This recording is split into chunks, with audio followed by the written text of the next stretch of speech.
Hello అండి. ఒక video ఒకటి చూపిస్తాను, అది చూడండి. చూసిన తర్వాత దాని గురించి ఒక 2 మాటలు. ఓకే, ఇది చూడండి first.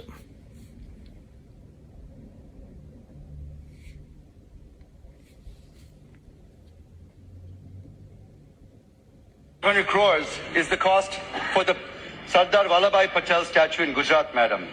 3,000 crores is the cost for Chhatrapati Shivaji statue in Maharashtra, madam. But you've given us 1,500 crores to build an entire capital, madam. I'm not saying you shouldn't give that money, fine, whether the sources are from the government or from somewhere else. But the fact is, statues are getting more funding than entire capital city of Andhra Pradesh, madam. 3,500 crores is the cost for the Sardar Vallabhbhai. విన్నారు కదా,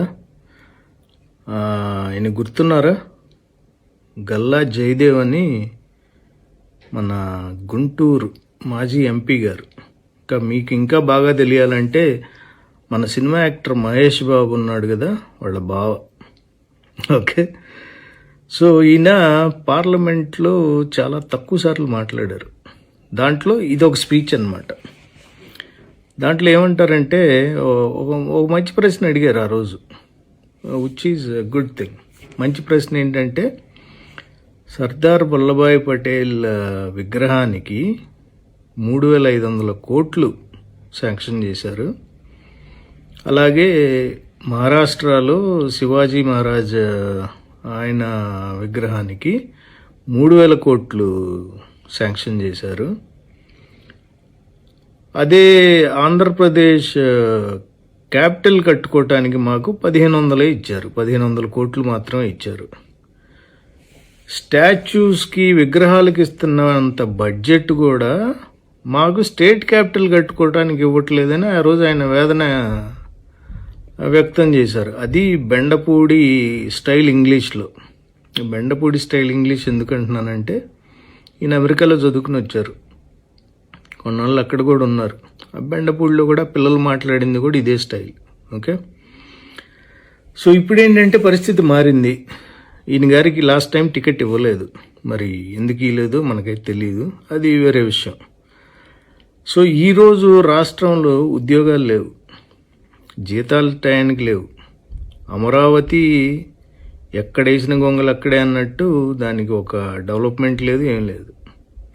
plus ప్రైవేట్గా medical colleges privatisation అంటున్నారు. ఇన్ని బాధలు, ఇన్ని సమస్యలు ఉంటే ఇప్పుడు మళ్ళా ఒక 1,750 కోట్లు పెట్టి నీరుకొండలో, అమరావతి ప్రాంతం నీరుకొండలో ఒక కాంస్య విగ్రహం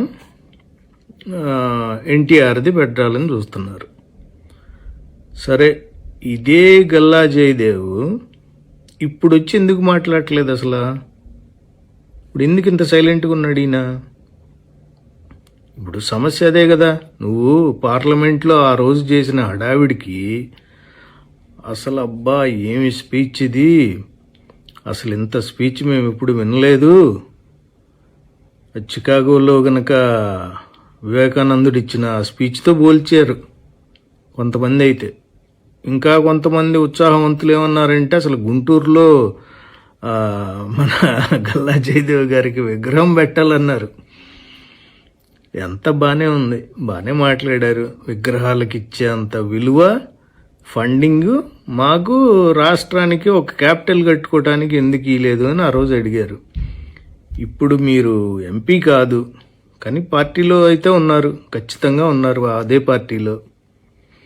సో ఇప్పుడు ఎందుకు ఆ మౌనం? మరి ఇప్పుడు వచ్చి మాట్లాడొచ్చు కదా. ఇప్పుడు పార్లమెంట్లో నేను ఆ రోజు మాట్లాడాను ఇదే విషయం అయ్యి, రాష్ట్రం ఎన్ని ఇబ్బందుల్లో ఉంది, 3 లక్షల పైన కోట్ల పైన అప్పులు చేసి ఉన్నాము, ఈ టైంలో మనకు అవసరమా ఇది అని మాట్లాడొచ్చు కదా. మీరు వచ్చి ఎందుకు మాట్లాడట్లేదు? అంటే అప్పుడు వేరే రాష్ట్రాల వాళ్ళు పెడితేనేమో అది తప్పు, వేరే రాష్ట్రాల వాళ్ళు పెట్టుకుంటే వాళ్ళ నాయకుల్ని అది తప్పు. ఏది అన్నీ ఉండి వాళ్ళు ఏం చెప్పారు అప్పుడు? అది మేము ఇచ్చింది 300 కోట్లే సర్దార్ వల్లభాయ్ పటేల్ దానికి ఒక ట్రస్ట్ ఉంది, అది వాళ్ళు పెట్టుకున్నదని చెప్పారు వాళ్ళు. ఇది కూడా స్టేట్ గవర్నమెంట్ మేము ఇంకో ట్రస్ట్ అని చెప్పారు వీళ్ళు.